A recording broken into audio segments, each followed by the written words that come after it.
So let's start off with types of resources. There are occasions for all kinds of different types of information. And the library offers all kinds of different information in different formats. So you're familiar with scholarly resources, things that go through the peer review process, but we also offer trade publications, news literature, gray literature. There's popular literature and information as well, and generative AI. Which of these would you like to learn more about? And we will discuss. Great literature. All right. That's always a popular first choice. Gray literature is stuff like policy documents or official reports that come from data analysis, um, documents that your workplace may create. So employee handbook, um, different kind of policies and things, press releases and codes of conduct. Think about all of those things that get published and are official documents and have meaning in a workplace or in society, but that aren't peer reviewed and weren't published in a book or put out in a newspaper. These aren't the kinds of things that you'd find in an editorial publication. It's all the gray stuff that we work with every day that is still official, it's still citable, it's still useful in your research, but it's not necessarily going to fit into those boxes. And there are still ways to cite these things as well. Yeah, one of the important things that I'm going to say about any of these pieces of information, no matter what it is that you're using, if you're using a piece of information that's not original to you, there is a way to cite it. There is a formula for that. So if you use any kind of information, do provide a citation for it. And also consider, as you pick from these kinds of resources and lots of other kinds of resources, consider how reliable they are. For something like gray literature, reliability isn't really an issue, it's an official document.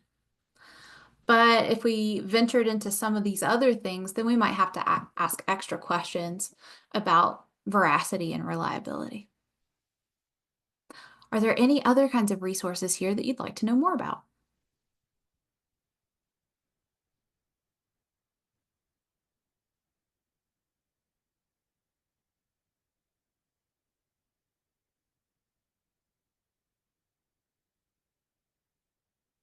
Scholarly and generative AI. I absolutely will cover those. Scholarly resources are articles or different kinds of resources that are published in an academic or peer-reviewed journal. Now, the peer review process is considered the gold standard in a lot of different fields of research, especially in education, especially in medical.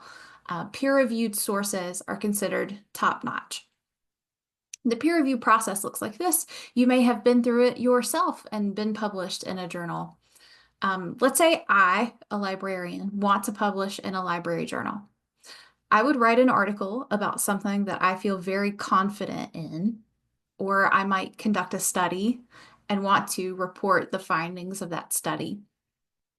I submit that to an academic journal in my field, and then the journal editors will take my name off of the paper and they will send it out to experts in the same field with the same interest area, and those experts will edit my paper.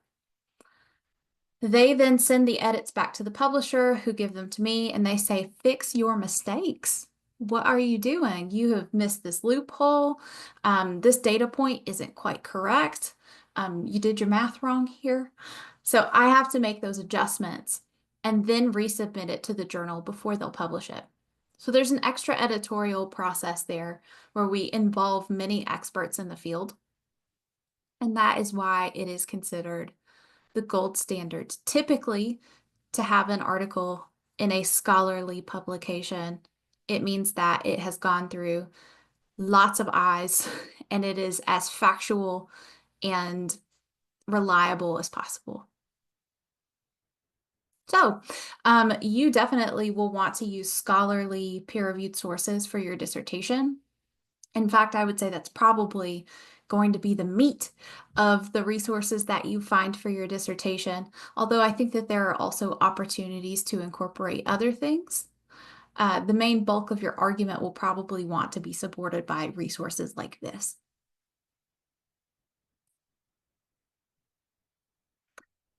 I'm also going to talk about generative AI. You may have heard of ChatGPT. You may have used ChatGPT. And I think that there is a time and a place for AI in education as well. Let's talk about pros and cons of this. Pros of using an AI bot. It's a quick idea generator. You can ask it to give you ideas for what to have for dinner tonight, and it will return a menu to you with ingredients. It's very helpful for grammar. You may know that Maryville provides a subscription to Grammarly. That's one AI use for it, but if you were to use something like ChatGPT, you could ask it to shore up your grammar, help with punctuation, that kind of thing. It's also good for automating repetitive tasks. So if you needed to add a comma to one particular cell of an Excel spreadsheet 50 times over, instead of doing that by hand, you can ask AI to do that. Cons, AI tends to do something we call hallucinate. And what I mean by that is if you ask it a clinical question or a research-based question, it will give you an answer, and it tends to cite sources that don't exist.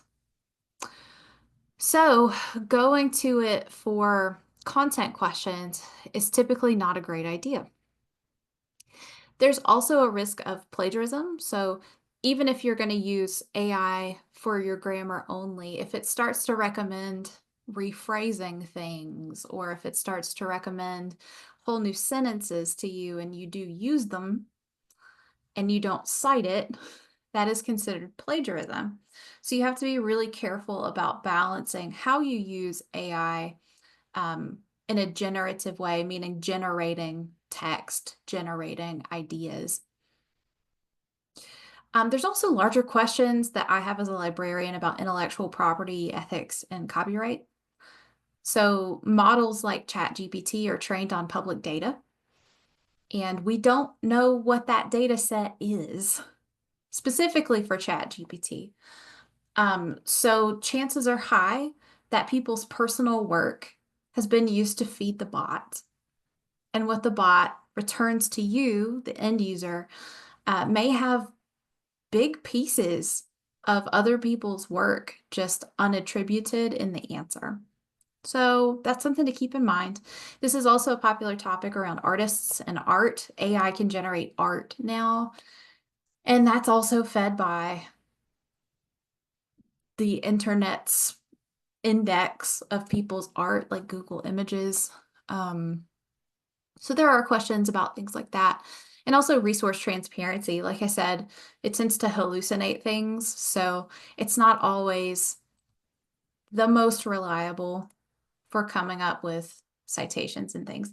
Just for fun, I asked GPT 3.5 about best practices for using ChatGPT. And it said kind of all of the things that we know in our gut. Verify information, cite it appropriately. You can cite ChatGPT. So if you intended to use it, you would need to cite it just like any other resource. Supplement your understanding, don't replace.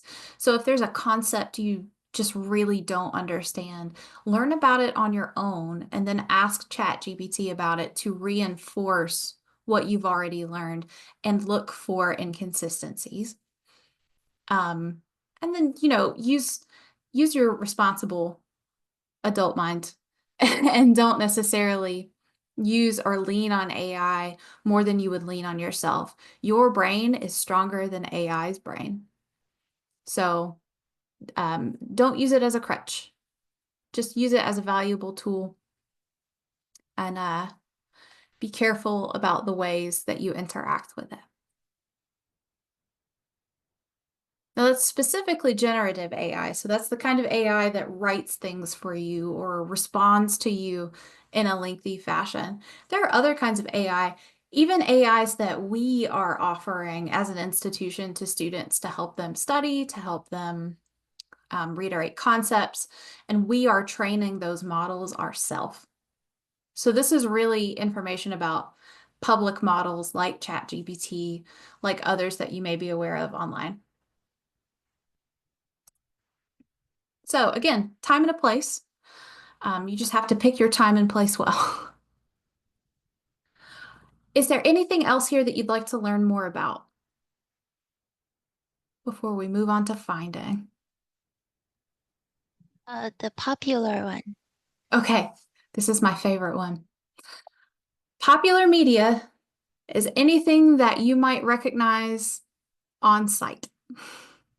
So I included famous YouTubers here, TikTok personalities, the Today Show hosts, Stephen Colbert or Conan O'Brien or Joe Rogan, or even things like Time, People, and National Geographic magazine. These are all considered popular media sources. There is less editorial process.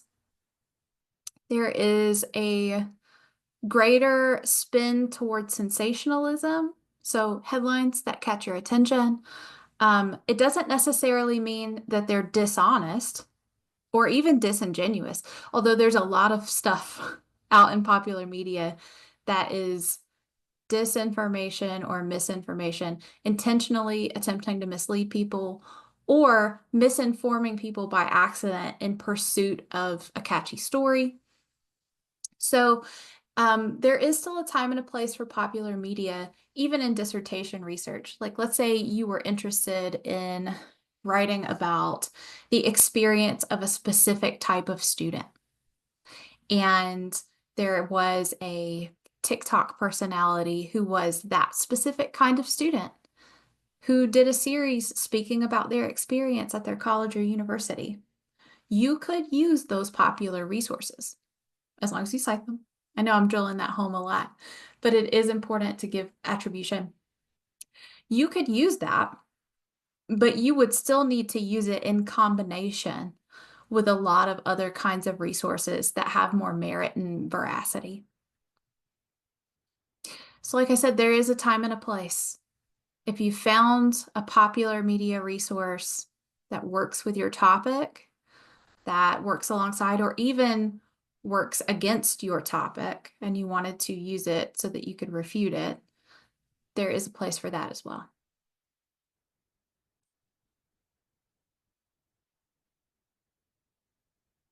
Any other questions about these?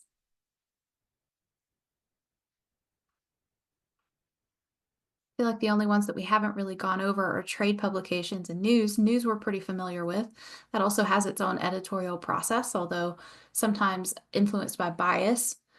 So if you're interested in a news source and you want to kind of track the publication's bias history, there is a website for that called Ad Fontes. I think they do a really, really excellent job of kind of charting popular news sources and where they fall on a political spectrum. And drum roll, trade publications are magazines within a field that we're all familiar with, like the Chronicle of Higher Education, Inside Higher Ed, Teach Magazine, EdTech. These kinds of magazines also have editors. They also have an editorial process, but no peer review. They also tend to publish things like editorials, so people's opinion, as well as actual reporting. So think of them more like newspapers, but specific to a field. And there's absolutely a place for that as well. So the tricky thing as we move into really complex, rich research is that we're not necessarily limited to the peer review process, although it's good to keep in mind that that's the gold standard. There are many kinds of resources and information that you could pull in to help support your argument. So just think about what kind of information you're pulling, just as much as if the information that you're pulling works for you. Sometimes we can get swept up in a resource that is saying all the right things for us, but actually doesn't have that much merit or isn't something that really should fit with our paper. So ask yourself about time and place, get your critical thinking cap on and ask yourself, does this publication have something to gain from what they've said? Is the author an actual expert or are they from a totally different field altogether? Yeah, just really sift through and think about what you use. And that's our overview of types of information that you might run across. Are there more? Yes, absolutely. But that's a pretty good broad overview.